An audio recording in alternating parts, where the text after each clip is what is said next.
بسم اللہ الرحمن الرحیم۔ السلام علیکم۔ مولانا روم نے لکھا ہے، ایک دفعہ ایک شخص نے اللہ کی عبادت کرنا شروع کر دی اور پروردگار کی عبادت میں اتنا مشغول ہوا کہ دنیا میں سب کچھ چھوڑ چھاڑ کر سب کچھ بھلا دیا اور سچے دل سے اللہ کی رضا میں راضی رہنے کے لیے انسانیت کے راستے پر چل پڑا۔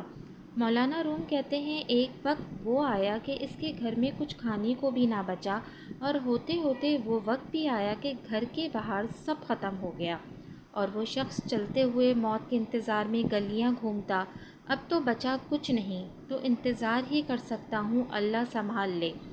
ایک دن بیٹھا ہوا تھا، دیکھا اس کے قریب سے ایک لمبی قطار میں گھوڑے گزرے۔ ان گھوڑوں کی سیٹ سونے اور چاندی سے بنی ہوئی تھی اور ان کی پیٹھوں پر سونے کے کپڑے پہنے ہوئے تھے۔ ان گھوڑوں پر جو لوگ بیٹھے تھے وہ کسی شاہی گھرانے سے کم نہ لگتے تھے۔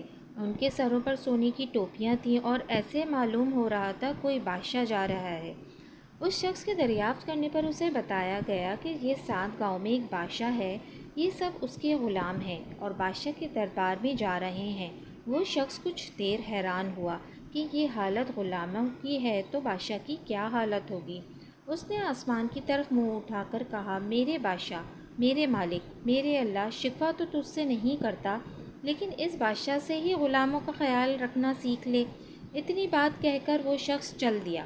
کچھ دن گزرے تو ایک بزرگ آئے اور اس کا بازو پکڑ کر اسے ایک جگہ لے گئے جہاں وہی غلام وہی گھوڑے تھے، اور دیکھتا کیا ہے کہ کسی گھوڑے کی ٹانگ کٹی ہوئی ہے، کسی غلام کا دھڑک گھوڑے کی پشت پر پڑا ہوا ہے، کسی غلام کے ہاتھ کٹے ہوئے ہیں، کسی کے سر سے خون نکل رہا ہے، کوئی گھوڑے کو زخمی حالت میں واپس لے کر جا رہا ہے۔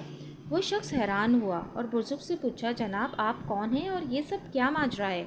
اس وقت اس بزرگ نے کہا، یہ وہی غلام ہیں جو اس دن سونے میں لپٹے ہوئے تھے اور آج یہ ایک جنگ سے واپس آ رہے ہیں، اس لیے ان کی یہ حالت ہے۔ مجھے خواب میں بس اتنا کہا گیا ہے، اسے کہنا بادشاہوں کے لیے قربانیاں دینا بھی ان غلاموں سے سیکھ لے۔ حقیقت میں ہمیں قربانی دینا آیا ہی نہیں، چاہے دین کا معاملہ سیدھا کرنا ہو، رشتہ داروں کا یا دنیا کا۔ جس دن ہم قربانی دینا سیکھ لیں گے، دین کے لیے، اپنوں کے لیے اور دنیا کے لیے، اس پر توکل کرنا سیکھ لیں گے، اس دن شہنشاہ اللہ رب العزت میں ایسی بادشاہت عطا فرمائے گا جو کبھی نہ ختم ہوگی۔ جزاک اللہ۔ اگر آپ کو میری یہ ویڈیو پسند آئی ہے تو پلیز میرے چینل کو سبسکرائب کرنا نہ بھولیے گا۔